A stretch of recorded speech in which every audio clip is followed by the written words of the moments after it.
So Devon Alexander stops Lee Purdy in like, what was it, 7, 8 rounds? I can't even remember. It don't really matter at this stage. The fight was a mismatch. It was always going to be a mismatch. You can't really blame Devon Alexander too much because obviously his initial opponent, Kell Brook, pulled out. So, you can't really blame him for taking on Purdy. Purdy was a last-minute replacement. And Purdy's a brave guy. He tried his best, but he was just totally outclassed and he was taking a terrible beating. And in the end, his corner pulled him out. Some people felt that they should have let Purdy go on. He might have, been able to spring a surprise late because Devon Alexander did hurt his left hand in the first round. So he was a one-handed fighter in there. It's possible that Purdy might have been able to do something late. But you have to trust his corner. His corner know what Lee Purdy can do. They know what he can and can't do. Do you know what I'm saying? So you have to trust their judgment. And in their judgment, Lee Purdy was finished. And I trust their judgment. You get what I'm saying? I trust his corner's judgment. They know him well. They know what he can do and what he can't do. They know how much he can and can't take. So, they had his best interests at heart. And, he just took a terrible beating. It was a one-sided fight. He lost every single round. And I don't know what kind of crack the commentators were smoking. They were acting like this was some type of competitive fight, but it wasn't. It was just Devon Alexander hitting a heavy bag. That's all it was. Let's be real. And even one-handed, Devon Alexander was just having a field day in there. Normally Devon Alexander likes to move around and keep his opponents at distance. But in this fight, he was right up close with Purdy, just banging him to the body, hitting him with uppercuts, doubling and trebling his right hand, because obviously Devon Alexander's a southpaw. He was doubling and trebling his right hand, uppercuts through the middle, hooks around the side, jabs, everything. He was just teeing off from pretty much the first round on Lee Purdy. It was just not even a sparring session, just a bag session, to be honest with you. And, it kind of reminded me of Gary Russell Jr.'s last fight, where he hurt his left hand and he pretty much had to win the fight one-handed, because obviously Russell Jr. and Alexander are both southpaws. They're both very quick and they both were throwing very similar type of combinations. Obviously, I think, not obviously, but definitely Russell Jr.'s faster than Alexander and more impressive, but that's because he's a lot smaller.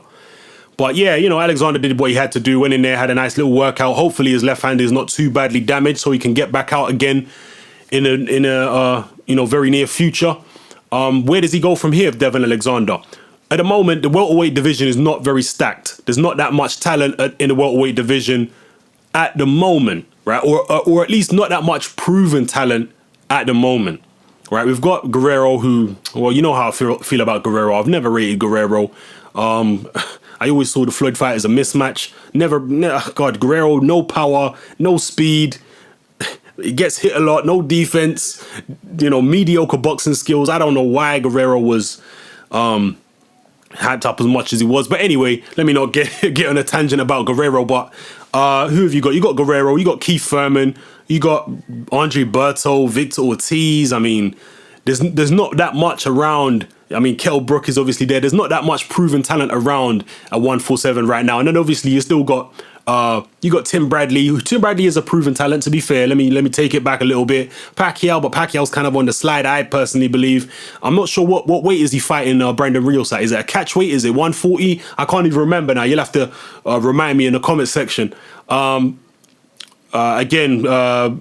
we've got Marquez, Bradley are fighting each other. So, the division isn't overly stacked right now, right, with dominant champions or anything like that.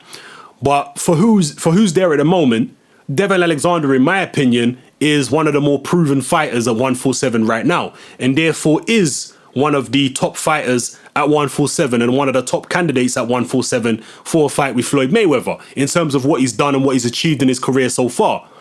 All right.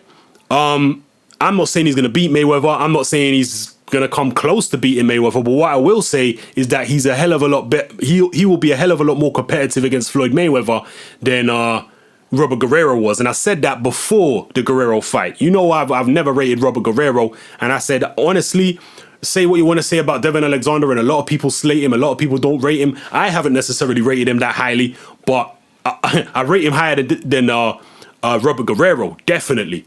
Yeah, I rate him definitely higher than Robert Guerrero. His performance against Marcus Maidana was more impressive than anything Robert Guerrero's ever done in his entire career, as far as I'm concerned. And at least Devon Alexander has quick hands. Yeah, at least he has something in there where he can compete with Mayweather on some type of level, in terms of, at least in terms of hand speed. Right, he is a little slick. He's not super slick, Devon Alexander, by any means, but he does have a little bit of slickness to him. He is quick. He is a good combination puncher. Do you understand what I'm saying? So he at least has something to bring to the table against a Floyd Mayweather, whereas Guerrero, to me, had nothing. So if Floyd can fight the likes of Guerrero, I don't see no reason why he can't fight the likes of Devon Alexander if he chooses to stay at 147, because it looks like he don't want to fight with Canelo Alvarez unless it's at 147. So, Floyd's going to be a welterweight for now. So, who's out there for him? Devon Alexander's one of the prime candidates right now. Tim Bradley's tied up with Juan Manuel Marquez. I might have jumped the gun a little bit earlier in this video saying there's, it's a weak division. It's fairly weak. It's not, historically it's quite weak, but there is some, fairly talented fighters in there. Keith Thurman's coming up. Tim Bradley's talented, although he's small. I'm not really sure he's a real welterweight, but he's small. But, there's some moderately talented fighters in there. We just have to wait and see. But right now, in terms of candidates for Floyd Mayweather, who is there? You got Devon Alexander. You got Keith Thurman. Kell Brook, is Kell Brook really in a position where he can say, let me fight Floyd Mayweather?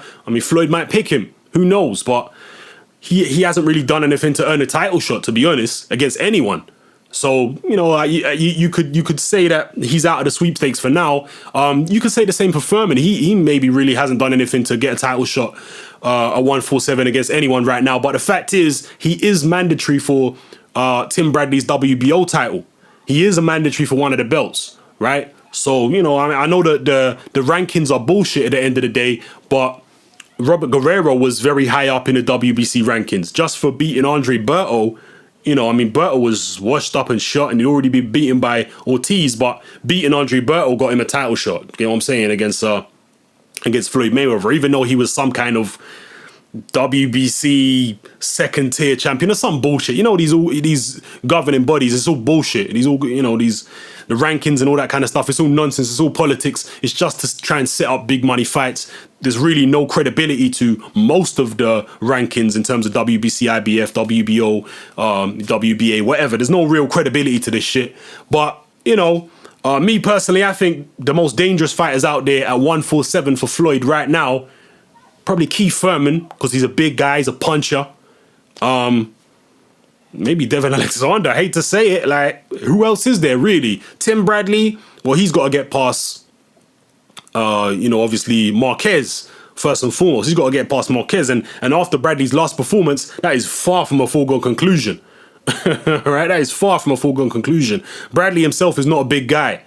All right? And me personally, I still believe he's better off down at 147, down at 140. Although after Matisse's performance, he might really choose to stay at 147 at the moment.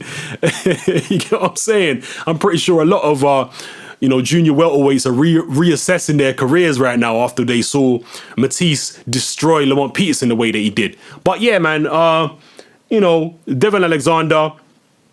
Like I say, he's one of the best candidates for Floyd Mayweather at 147 at the moment. Like I say, I'm not saying it's an amazing fight. I'm not saying that it's a fight that Floyd could, foreseeably lose. But what I am saying is, it's better than the guy Floyd just faced.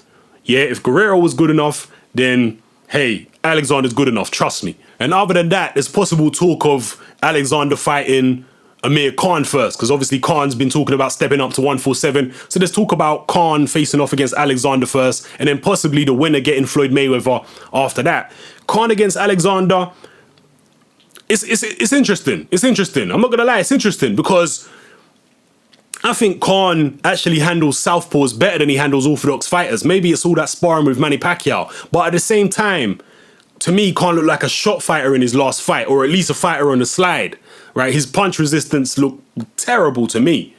All right, I know Khan was there after the Peterson Matisse destruction, and he was saying, well, look what happened to Peterson. He got knocked out in that way. He got knocked down by me. He got knocked down, by Ortiz. No one was saying he had a glass jaw. Believe you me, Amir, the shots that Matisse hit Peterson with was a hell of a lot harder than the shots that Diaz hit you with. Trust me. Right? So don't go believing no foolishness. Yeah, if Matisse hit you, right, I don't think Khan would get up if Matisse hit him the way he caught Lamont Peterson. Khan would be asleep, I'm pretty sure. Right? So yeah, but anyway, that's a potential fight right there, which they probably will try and set up, and the winner gets Floyd Mayweather. So they're probably going to try and set up Alexander Khan winning against Mayweather. If one of them had to get a shot against Mayweather right away, it's most likely, I would think, Devon Alexander, because Devon Alexander does have a bit of a following in his hometown of St. Louis. Right, so I would think it would probably be Alexander. But anyway, leave your comments in the comment section below. Let me know how you feel about all this. This is Hatman. I'm out.